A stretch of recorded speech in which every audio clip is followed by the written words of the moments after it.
right, I want to know if Michelob Ultra is going to pay me. we'll take questions for Coach. First question over here on the right side in the front. Oh, man. Coach, well, first of all, congratulations.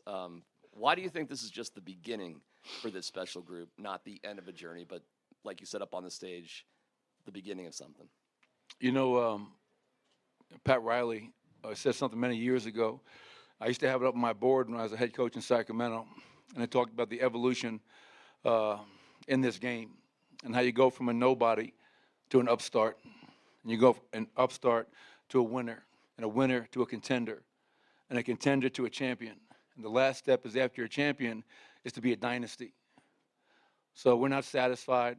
We accomplished something this franchise has never done before, but we have a lot of young, talented players in that locker room. And I think we just showed through 16 playoff wins what we're capable of on the biggest stage in the world. And the best part about it is the people I just did that with. I mean, I love those guys. I love my coaches. Stan and Josh Kroenke are incredible owners, their support, their continued belief. Calvin Booth, first year as a GM. And I just have to say on a personal note, a huge thank you to my mother and father. You know, I just spoke to them, let them know how much they're a part of this. Their love and support all along has meant the world to me. My beautiful wife, Jocelyn, my two daughters, Caitlin and Bridget.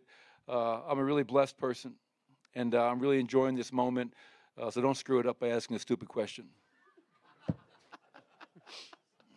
All right, I won't. Standing on the front right. Uh-oh. He will. Two things. First half, three-point shot just would not go down. So talk about the fight and the feistiness of this team tonight.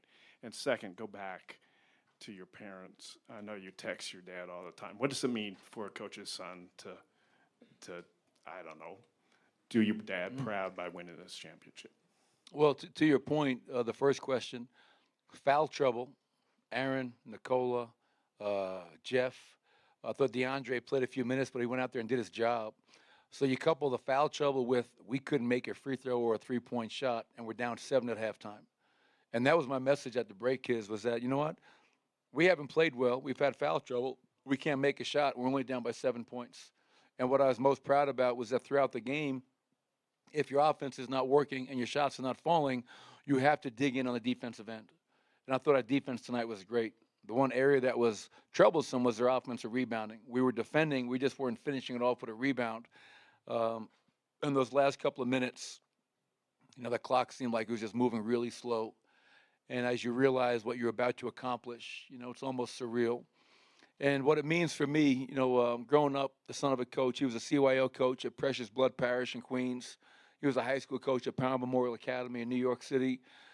College coach, NBA coach, and I just told my mother and father they were not able to be here, but they're with me. You know, they're in my heart. I love them, and they have sacrificed for me, my 3 sisters, my 2 brothers, and they've paid it forward. And I can't thank them enough, and I love them very, very much. Third row in the center. Shane Young with Ford Sports. Coach, what's it say about Michael to have a rough shooting series and game tonight for the most part and still find ways to be effective down the stretch and on defense particularly? Well, it's a maturation, a continued maturation. And, you know, we all know that Michael didn't shoot the ball as well as we know he can. That's going to happen at times. And this is a great experience for him because I think he realized, as I continue to tell our team, there are no specialists allowed in the squad. If your jump shot's not falling, do something else to help your teammates. Not yourself, help your teammates. Defending, rebounding, hustling, whatever it may be. But I think it's really important. Let's not judge Michael Porter just on his shooting in the finals. I mean, like, look at Michael Porter's performance in the Western Conference Finals against Phoenix, against Minnesota, and more importantly, throughout the season. So, you know, Michael's only going to get better. And to have he and Jamal back healthy, this is what I really envisioned a few years ago when we got Aaron Gordon. And, you know, sometimes a dream is deferred, and our dream was deferred for a few years, but we stuck with it, and we added the right pieces. Huge shout-out to Calvin Booth and the job that he's done. And, yeah, this is just an unbelievable feeling. Brandon standing on the right. Hey, Coach, Brandon Cristal, KOA here in Denver. I think I asked you last year at the end of the year as the Avs were going on their run and the Rams had just won. Is there any added pressure? And you kind of downplayed that, but now with them getting that Stanley Cup last year, and obviously the Rams, how good does it feel to know that yours is right up there alongside them, in the Kroenke's trophy case? Well, I was just joking with Josh, as the champagne is being sprayed all over the place. I said, Josh, I'm a rookie at this. I really don't know what I'm doing, but you're used to this. You've won, Stanley Cups, Super Bowls, but our ownership group has been phenomenal throughout this entire process. 8 years is a long time, and very thankful, as I said many times, in allowing us to get to this point, and win a championship. And Stan and Josh are great owners. They allow us to do our job, and I'm just thankful that we were able to add to that, and I never felt any pressure. There was never any pressure, it was just, and I know they love all their teams, but I will tell you this. Stan Kroenke grew up a basketball fan. He loves his Rams. He loves every other team he has, so I'm not this delicate situation, but he's a basketball fan. He grew up a basketball, and Josh played Division I basketball, so I think this one is really special for them. And I have to really make sure I shout out our fans. Like, it's, that atmosphere tonight was incredible. And I remember, year one, 8 years ago, and how far we've come and what we've built. And the fans are a huge part of that. And what really touched me was somebody showed me the video of Game 4 when we were in Miami, and to see 19,000 people in this building going crazy.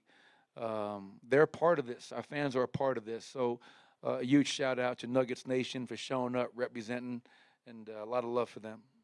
Third row over here. Coach Andy Bailey from Bleacher Report. Nikola Jokic is now one of 11 players with 2 regular season MVPs and 1 Finals MVP. How many? One of 11 players in Okay. the history of the game. What's it been like to go on this journey, the two of you together? It's been amazing, because you can look at it one of two ways. You can look at it from the basketball perspective, 2 MVPs, Finals MVP, World Championship, and everything he's done on the court. And then more important for me, you can look at off the court, the relationship, the love that I have for Nikola, his mother and father back in Sombor, Serbia, his brothers Nemanja and Strahina, his wife Natalia and their daughter Ognjena. They're a wonderful family that I've gotten very close to. And I've said this many times before, but Nikola, even tonight, like, he's kind of acting like this was like another game. He's never changed with all the success, and he never will. It's just not in his nature. So, I love Nikola. 8 years, love Jamal. 7 years, been through a lot. And just for all of us to stay the course, to challenge ourselves, to all get better, collectively, individually. It's great to be a part of such a historically great player who's an even better person, and I mean that sincerely. This is not coach talk. Nikola is just a great man. Mike in the back, and then Chris before Nikola comes in. Mike Singer, Denver Post. Michael, I think after the Lakers series, it didn't hit you that you guys were going to the finals until maybe you were on the flight, and you kind of woke up from a dream a little bit. Has it hit you that you guys have won? Have you wrapped your head around it? And if not, when do you think it might hit you? It hasn't hit me, and I don't think it's going to hit me tonight because I'm going to drink too much. These moments are surreal. I mean, like, I got in the league 22, 23 years ago, and I dreamed of becoming a head coach, not knowing if I'd ever be given that opportunity. It doesn't come easy. My father was a head coach once, and he's the best coach I know. So to get to this point, to win a championship, is just, as you reflect upon all the people who helped you get here. I mean, my high school coach, Bobby Farrell, Seton Hall Prep. My prep school coach, Tom Blackburn, who passed away last year. The coaches I worked for in college, Pete Gillen. I mean, like, everybody, like Greg Campy, that gave me an opportunity to grow and improve, to get to this. This is like a many year-long process, and you don't do it by yourself. And from my family, from my wife, from my daughters, from my mother and father, from my 3 sisters and my 2 brothers, and everybody else along the way, I just want to say thank you, for believing in me and supporting me, and just giving me that unconditional love all the time. Chris, right here in the front, last question. Chris Thomas in Denver Gazette. Back to Michael Porter Jr. What do you think of the spark he gave you there late in the third quarter? You had the play where he dribbled the ball through his legs, and then a minute or two later he hit the big 3. It's just stick-to-itiveness, staying with it, not feeling sorry for yourself. It's one of my favorite poems, D.H. Lawrence, Self-Pity. And, I hate people that feel sorry for themselves. And Michael didn't. All right, I'm not making shots. So what?